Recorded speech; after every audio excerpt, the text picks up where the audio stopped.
Today we're gonna see how the earthing or the grounding affects your blood. We're gonna take her blood, put it on the slide, microscopic slide, and take a look.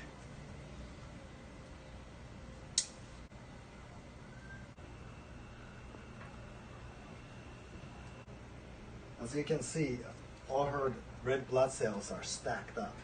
This is called a stacked up cell.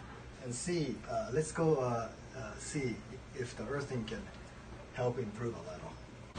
They're actually earthing right now, and they're just starting to ground. So we'll see them back in 10 minutes.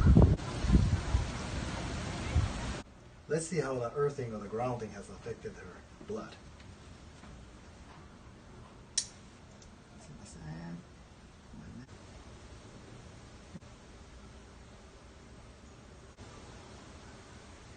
Okay.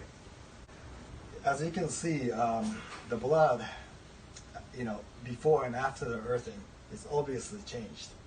So after you do the earthing, the blood can circulate better. This is a good example.